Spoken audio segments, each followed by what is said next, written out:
Assalamualaikum warahmatullahi wabarakatuh. Halo semuanya, jumpa lagi dengan channel saya, Dongkal Channel. Salam kenal bagi yang baru berlangganan di channel ini. Semoga kalian yang sedang sakit diangkat penyakitnya oleh Allah Subhanahu wa Ta'ala, dan semoga wabah virus corona ini cepat berlalu. Amin. Oke, kali ini Dongkal Channel akan mereview panen raya petani padi yang ada di Kabupaten Karawang, Jawa Barat.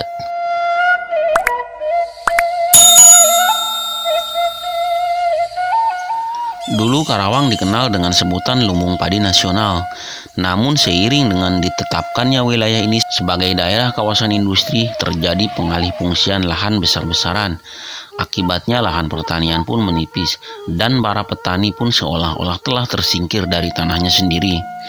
Pertanyaannya kemudian adalah, apakah sebutan lumbung padi nasional masih layak untuk disandang oleh kabupaten yang terletak di Provinsi Jawa Barat ini?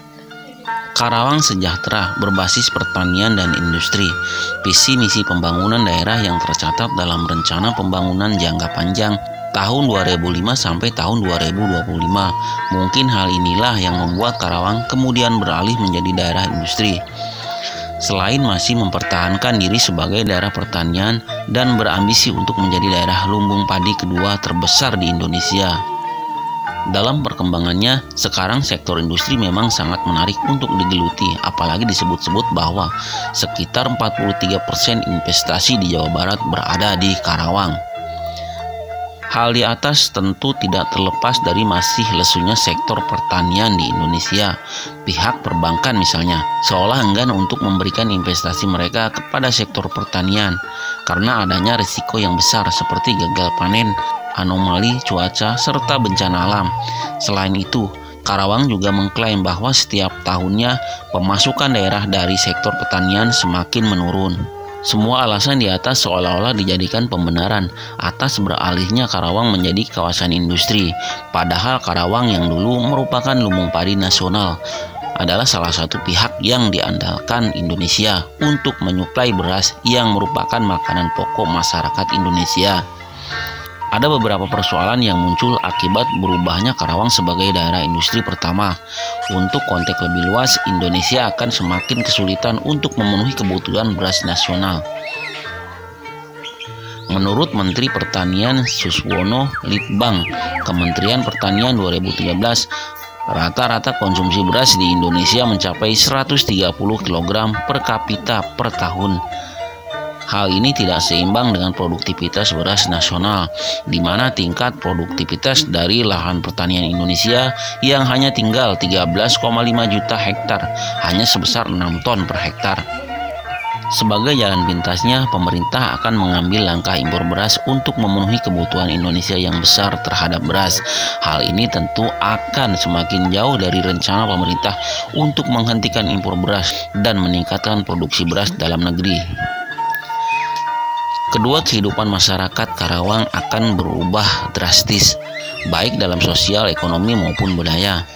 Hingga tahun 2013, luas sawah di Karawang adalah sebesar 97.529 hektar yang menghasilkan 1,515 juta ton gabah kering. Namun tercatat dalam 5 tahun terakhir sebanyak 15.000 sampai 17.000 hektar sawah telah berubah fungsi. Apabila hal ini terus terjadi, maka dipastikan lahan pertanian sawah di Karawang akan habis dalam 30 sampai 30 tahun ke depan. Dengan habisnya lahan pertanian, maka tentu penduduk lokal Karawang yang tadinya berprofesi sebagai petani akan kebingungan untuk menyesuaikan diri, termasuk dalam hal mencari pekerjaan baru yang non-pertanian. Padahal, jumlah petani di Karawang adalah sebesar 268.072 keluarga. Dan sebanyak 39% adalah buruh tani. Melihat kondisi sektor pertanian di Karawang seperti yang digambarkan di atas memperlihatkan kepada kita sebuah ironi sektor pertanian dalam konteks yang lebih luas. Dalam hal ini Indonesia, sektor pertanian kita yang seolah-olah tidak berdaya. Oleh karena itu, apabila pemerintah memang serius untuk mempertahankan sektor ini, sebaiknya pemerintah dengan konsisten menerapkan kebijakan-kebijakan untuk melindungi industri ini. Seperti Undang-Undang Nomor 41 Tahun 2009 tentang Perlindungan Lahan Pertanian Pangan. berkelanjutan untuk mencegah semakin berkurangnya lahan pertanian, serta Undang-Undang Nomor 19 Tahun 2013 tentang perlindungan pemberdayaan petani agar petani sejahtera dan tidak tersingkir di tanahnya sendiri. Mungkin hanya itu saja yang bisa saya sampaikan. Semoga informasi ini bermanfaat. Dan jika kalian suka dengan video ini, silakan like, komen, dan subscribe. Karena subscribe itu gratis. Dan saya pamit undur diri. Assalamualaikum warahmatullahi wabarakatuh.